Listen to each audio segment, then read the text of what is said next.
Hello, beautiful people, and welcome!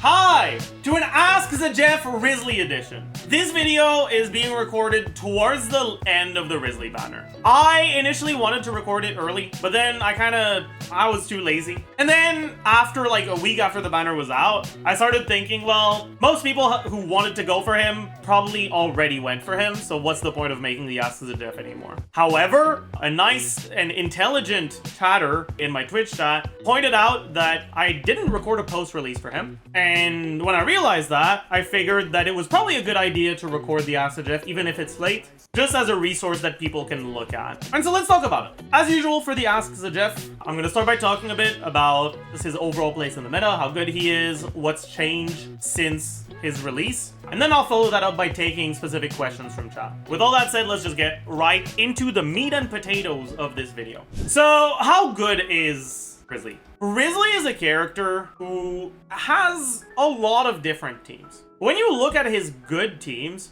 a lot of them use units that were released after him. What that means is that if all the opinions from me you've seen about Wriothesley are things that are on the YouTube channel, then it's things about him that are based off of his teams that don't have Furina, his teams that don't have Xilonen, stuff like that. And when you look at those teams, his best team is Hyperfridge. If you look at teams that don't use units that were released after him, his best team is just outright Hyperfridge. Is his best team still Hyperfridge? I would say no, but it is still one of his better teams. But we'll talk about all his different teams later on. I just wanted to clarify that because I think there's a lot of people that have a somewhat skewed perception of what I think about Wriothesley because, well, on the YouTube channel, there's only videos that were made about him before Furina came out. And so, how did the release of Furina, and later on other units that work in his teams, affect him? Well, it helped. Wriothesley is a character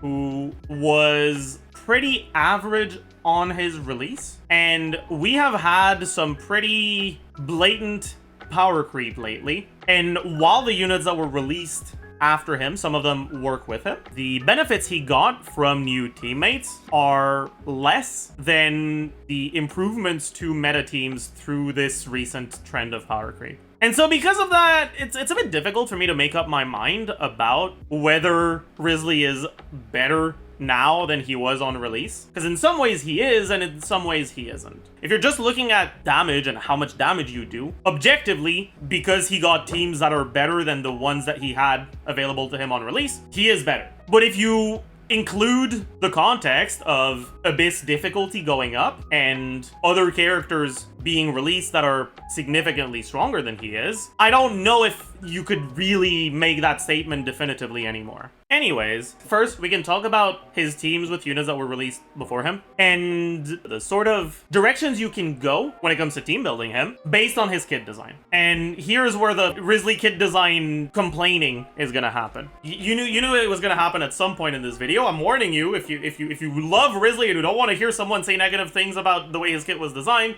you can skip forward a little. So, Wriothesley is a normal attack focused character. He's a catalyst. His charge attack costs 50 stamina, hits harder than his normal attacks do, about as hard as the largest hits of his normal attacks when you're inside his skill, a little bit less, but not that much, and doesn't have ICD. His skill, right, it buffs his normal attacks, and while he's in his skill, he consumes his own HP. If he doesn't have enough HP to consume, right, which only happens above 50%, then his normal attacks do not get buffed. Does that mean that he just consumes HP and that's it? No. His Ascension 1 passive, when Wriothesley's HP is less than 60%, he will obtain a Gracious Rebuke.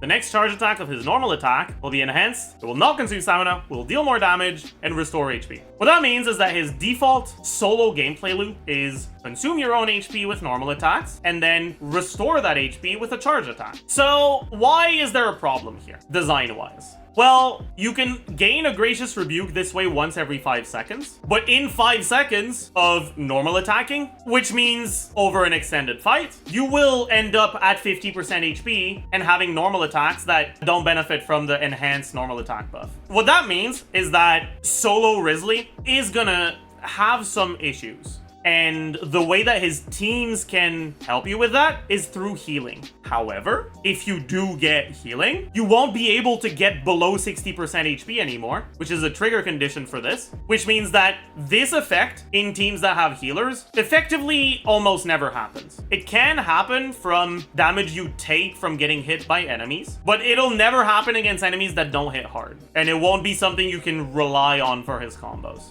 In other words, this passive is kind of mostly non-existent in his base kit. His Constellation 1 basically makes that passive work. His Constellation 1 reduces the cooldown of the passive from 5 to 2.5 seconds, and in 2.5 seconds you consume less than 30% of your HP, which means that even without changing your combos, this effectively enables you to play him without a healer. But even if you do play a healer, his C1 makes it so that you get the enhanced effect from that Ascension passive if you go through a full normal attack string after hitting the enemy with an N5. The reason why I really dislike this design-wise is because I think that if a character's passive is only really relevant when they have Constellation, it should just be on the Constellation, not in the base kit. They gave him an Ascension passive that feels incomplete. At that point, just give him 10% attack here instead, and have this thing on the C1. You will get the effect from it sometimes, when you get hit against very aggressive enemies, but it just feels bad, even if it's sometimes somewhat useful. And when I talk about Wriothesley and his C1, and I talk about his C1 being bait, or his C1 being designed in a way that's like supposed to make you feel like you have to get it, it's less about what he gains from it in terms of actual improvements, and more in terms of how his kit is kind of incongruent. Is that how you say that word? I don't know. Whatever. English isn't my first language. Sue me, okay? His kit is kind of just incongruent at C0. Anyways, all of that being said, how does what we've talked about so far affect what teams you want to play him? Well, he's a normal attack focused character, so he can have synergy with characters that have effects that proc on normal attacks or that buff normal attacks. He really wants a healer in his teams. He doesn't work all that well in teams that don't have healers. And his no ICD charge attack means that as long as you're not struggling for stamina, if you're against enemies that aren't too aggressive, he can gain a lot from being able to trigger melt reactions. His Ascension 4 passive gives him a little bit of attack. It doesn't really affect what sort of stuff he synergizes with all that much, but it's a nice little passive. And his burst is pretty bad. It has a relatively long-ish animation with multipliers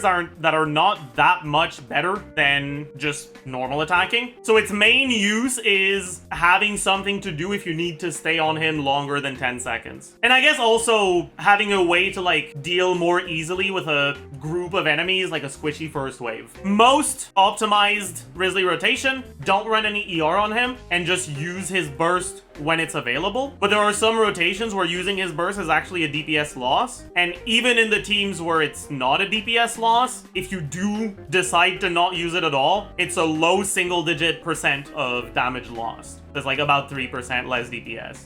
So his burst, it pretty much just doesn't really affect the teams you're going to want to use him in whatsoever. Yeah, I guess you could say that a use of his burst is to help you get certain setups if you need to like swirl cryo for VV or crystallize cryo for Cinder City on Xilonen. I guess the last thing we need to talk about is the actual numbers. Wriothesley's output is on the lower side compared to most recent carries. If you compare him to older carries, he's honestly about average, I'd say. He's not so good that focusing only on his damage will make great teams, but he does have enough damage that if you do focus only on his damage, it'll still be fine. The ways to improve his damage are obviously attack damage buffs, but also pyro units to enable him to melt. If you do have pyro units, EM buffs. He is one of the few characters that benefit from attack speed buffs, and that's more or less it. That being said, he has some utility outside of just damage as a carry. Having a way to heal himself if you get hit means that his survivability, if you have a healer, tends to be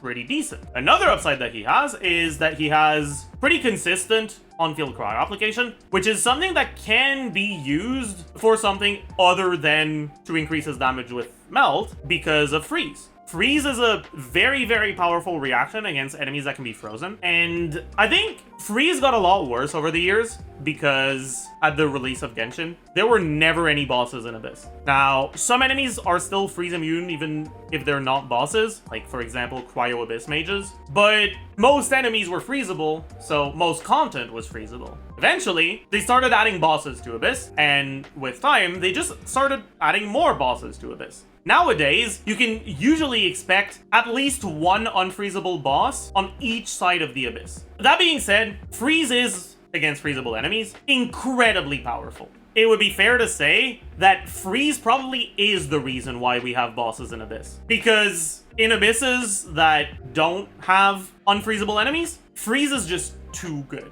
Nowadays, with power creep being what it's been, it's not so good to the point that it's broken, but it does mean that it limits their design options for future freeze-focused units, and it forces them to be in line with the power level of old freeze units. On top of that, you have the Blizzard Sprayer artifact set, which gives you crit rate against enemies that are frozen or affected by cryo, but unfreezable enemies are never affected by frozen, and a hydro application removes the cryo aura, which means that against unfreezable enemies, your Blizzard Sprayer will alternate between 0 and 20% crit instead of being at 40% the whole time. And when it's at 0, you also lose the 15% crit rate from cryo resonance. Now, assuming your builds are balanced around the crit rate you get from Blizzard Sprayer and Cryo Resonance. If you have, let's say, 100% crit rate, 200% crit damage, all of your hits are doing 200% more damage, so you do 3 times more damage. Against an unfreezable enemy, some of your hits will be against only Cryo, so you lose 20% from Blizzard Sprayer, but that's it. But some of the hits will also happen against an enemy that has no aura. Those hits are going to lose an additional 20, so 60, and then another 15,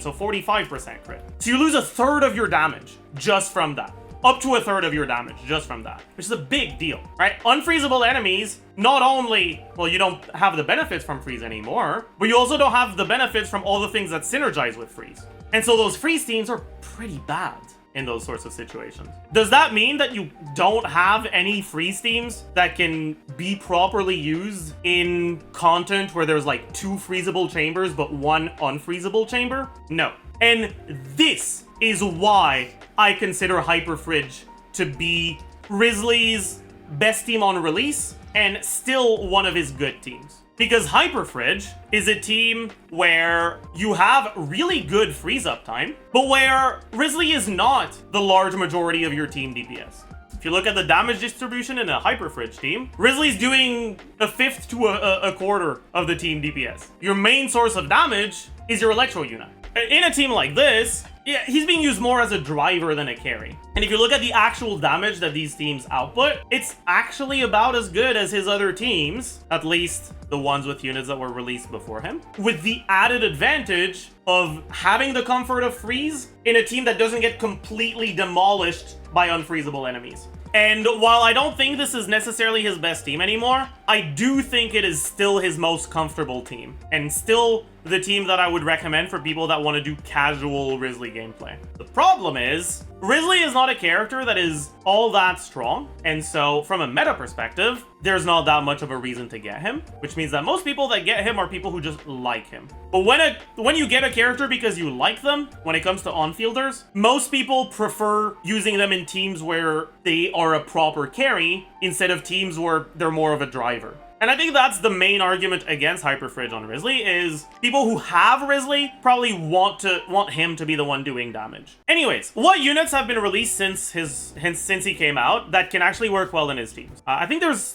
4 main ones to talk about. This account that I'm borrowing right now doesn't seem to have Mavuika, so we'll talk about her last. The other 3 are Furina, Emilie, and Xilonen. So how did each of those characters affect his teams? Furina gives you a Hydro option in all of his teams that can slot in a Hydro unit that has great synergy with him. Wriothesley, at a baseline, already wants to be played with a healer, so Furina will pretty much always have a healer to help stack fanfare on a Wriothesley team. Wriothesley is a character whose Hydro reactions are not ones that are dependent on fast Hydro application. And finally, Wriothesley's kit has access to no damage percent. Wriothesley gets normal attack damage from his skill, but this is not damage percent. This is an outright multiplier to his base motion value. What that means is that it does not dilute future damage percent gains. So the fact that Wriothesley's skill is an outright multiplier to his motion value rather than a damage percent gain means that he has much better synergy with damage percent buffs. What that means is that Wriothesley is one of the characters that doesn't really get bothered by Furina's downsides, but on top of that, he also capitalizes on Furina's upsides.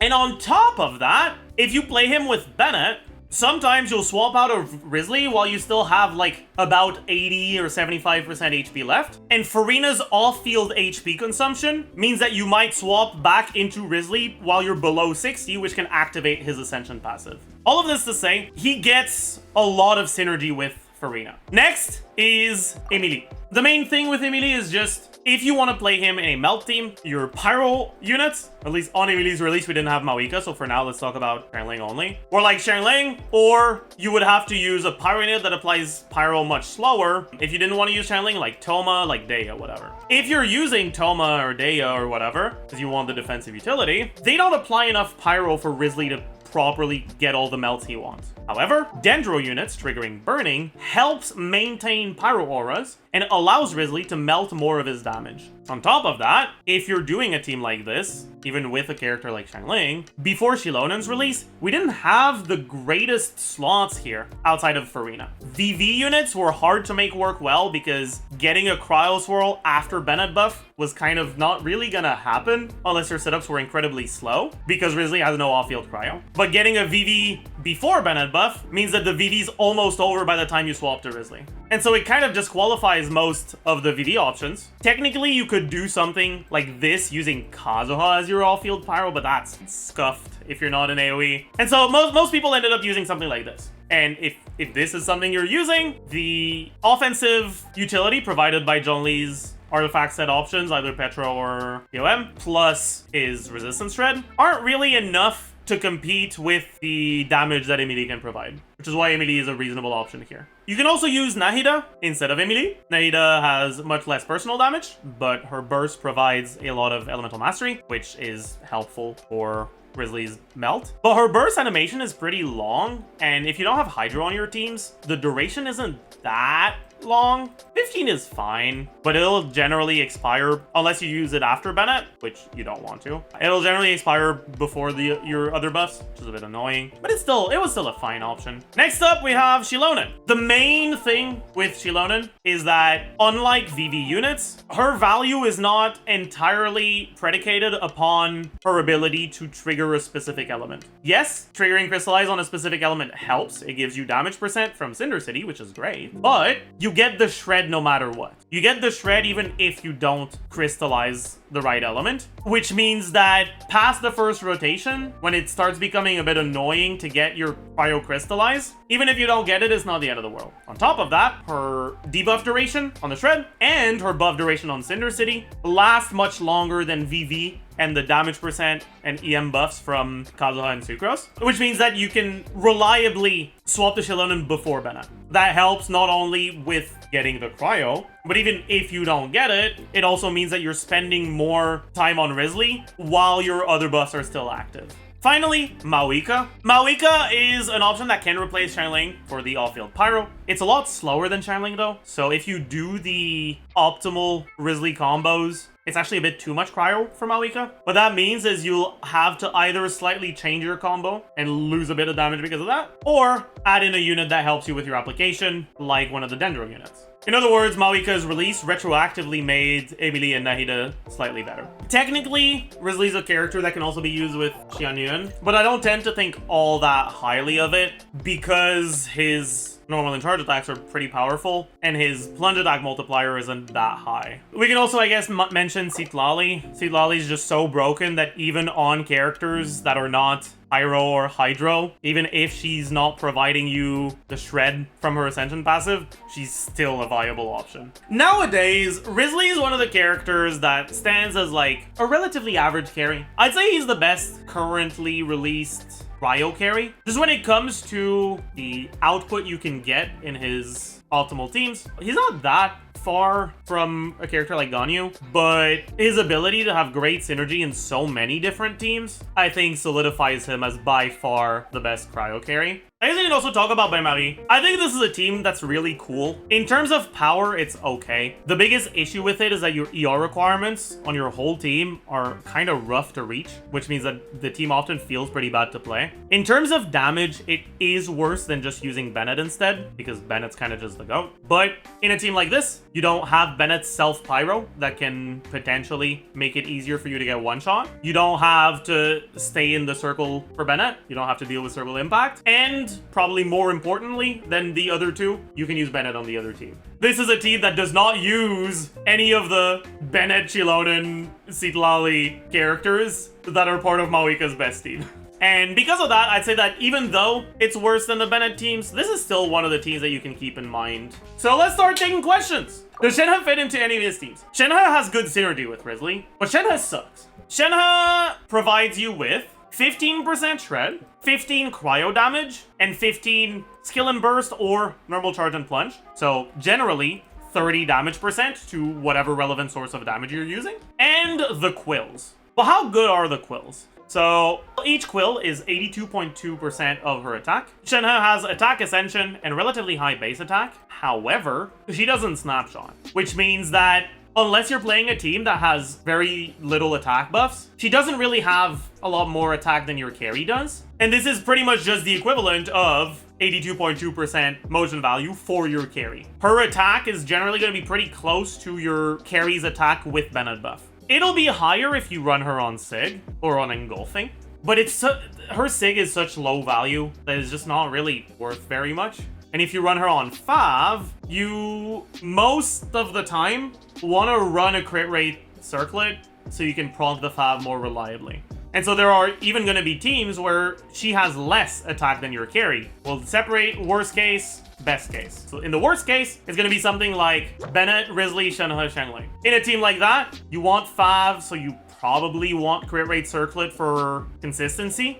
And Wriothesley has the attack buff from Bennett. And so her 82.2% attack, or of her attack, is going to be a little bit worse than 82.2% of Wriothesley's attack. Let's assume it's the same for now, because it's not going to be that much worse. So it's about 82.2% times 7. You'll get 1 skill per rotation, and you will hold it on a Wriothesley team.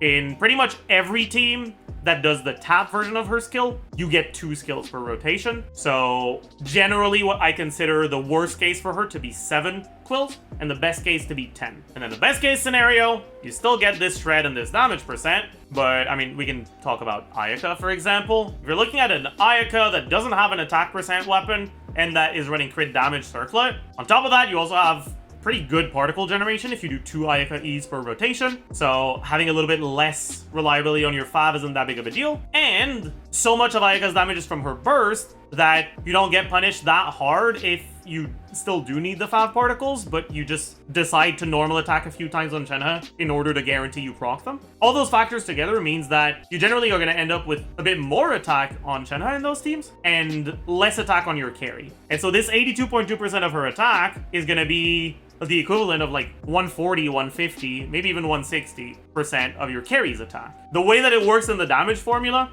is usually you have your attack multiplied by your motion value, multiplied by your damage percent, multiplied by your crit, multiplied by resistance multiplier, multiplied by defense multiplier, all that, right? They all multiply together. Shenhe's quills work the exact same way, but instead of being your carry's attack and motion value, it's Shenhe's quill attack and motion value. It's just those two things that are changed, which means that if she has double the attack, then it's going to be the equivalent of if it was just double a quill in terms of motion value additional hit on your carry. In other words, if you get 10 quills and your Shenhe has double the attack of your Ayaka, it's basically the equivalent of getting 20 quills. So how much more damage is that? Okay, so the percent increase from damage, percent increase from shred, and percentage increase from quills.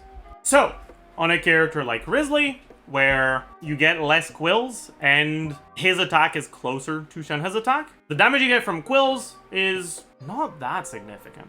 But alternatively, on the other characters, Shred is relatively accessible, so Shenhe has less value because of that, and so is damage percent. Anyways, the actual amount of damage you gain from Shenhe with Wriothesley is about 50% more damage. Wriothesley's base attack is 311, and he is often used on Widsith. Bennett, or with a 4-star weapon at C5, adds at least 1,000, or about 1,000, which is about as much of an increase as what you get from Shenhe.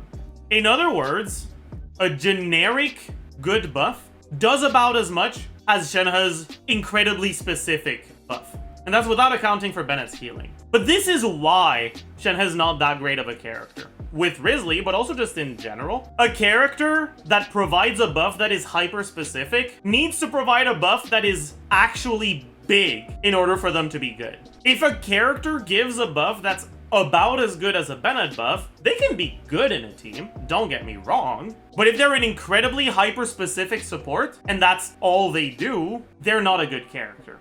And that's the biggest problem with Shenhe in general, but also just with Wriothesley specifically, is that the numbers on her buffs just are not 2025 material. What's Wriothesley's optimal combo with and without C1? His default no reaction combos is basically just normal attack spam. That being said, his last hit has a relatively long end lag animation that you can cancel with either a dash or a charge attack. And because your charge attack, if you do a charge attack after your last hit of normal attack, it comes out a little bit more quickly than your first normal attack would, because you can buffer the charge attack input during the normal attack animation. And because of that, you can do a charge attack at the end of your normal attack string. And it's more or less DPS neutral. Using it is about as good as not using it. Is within 1%. Technically using it is slightly better, but because it's blunt, it might make you lose some freeze up time, and in teams where he's not melting, pretty much all just the freeze teams. So because of that, in practice, I think you shouldn't bother with it unless you got hit and you want the healing from his Ascension passive. In reaction teams, his normal attacks become better, but his charge attacks also become better, and the increase to the charge attacks is bigger than the increase to the normal attacks, because only somewhere between half and a third of your normal attack damage is reacted, but all of your charge attack damage is reacted. So considering the fact you'll have a little bit of EM, the amount of damage you gain on your normal attacks is like 40 to 50%, whereas on charge attacks, it's almost double. If you have a small amount of EM, it's going to be less than that, but it'll still be about twice as much of an increase on the charge attacks compared to the normal attacks. Because of that, combos that incorporate charge attacks become better. His default combo, right, do the full normal attack string and finish it with a charge attack,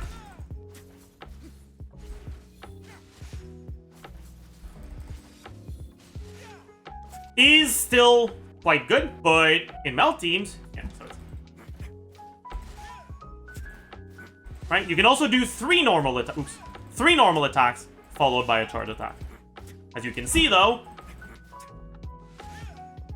it takes a lot of stamina in one skill duration, assuming you don't do like frame perfect dumb cancels and whatever, which generally you kind of don't. You'll generally get 5 and 3 Cs.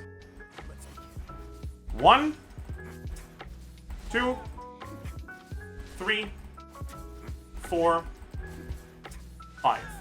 That's most of your stamina bar. In comparison, the N5C combo, you have time to do 3.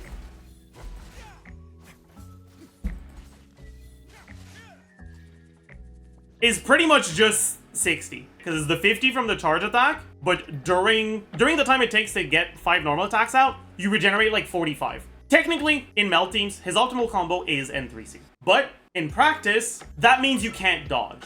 So while N3C is the theoretical best combo, the fact that it's so stamina negative makes it so that I generally don't recommend using it. The thing is, because of that, it actually changes the value of the things you can get for him quite a bit, right? Because if you are doing N3C, his C1 is pretty worthless. The amount of damage you get on N3C Wriothesley is similar to the amount of damage that you get on C1 and 5C Wriothesley. Which means if you are doing N3C, C1 is pretty much not actually a damage upgrade. Technically, it can still be useful just because if you are doing N3C, you'll never get the C1 proc from doing your N5, but you can still get the proc from going below 60% HP if you get hit, and C1 also increases the damage of the passive, even if it's a hit that you got from low HP threshold. It's not just the one that you get from the N5. It's still technically an upgrade, even if you do N3C.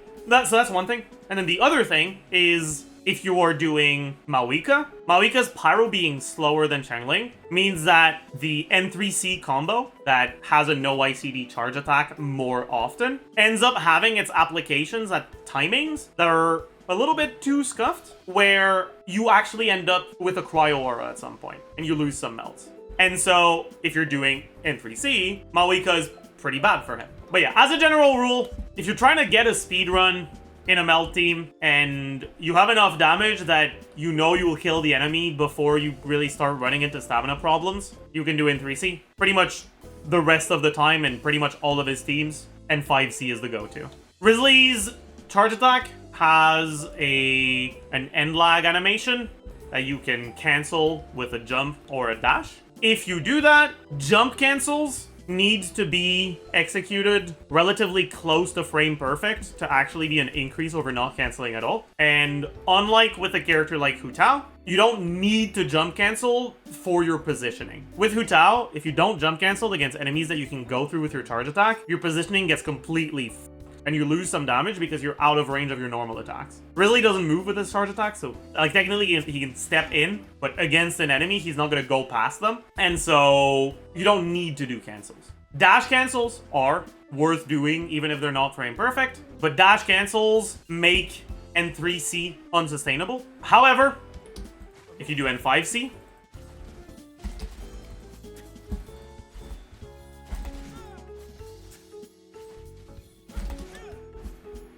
your combo becomes much more stamina negative because you now effectively spend more stamina and spend less time regenerating stamina, but it's still not so stamina negative that it's not sustainable. As a general rule, dash canceling his charge attack when you're doing N5C is a nice thing to keep in mind. It's something you can do. However, it's not enough of an increase for me to think it's that important, and it doesn't help you with positioning like Hu Tao does.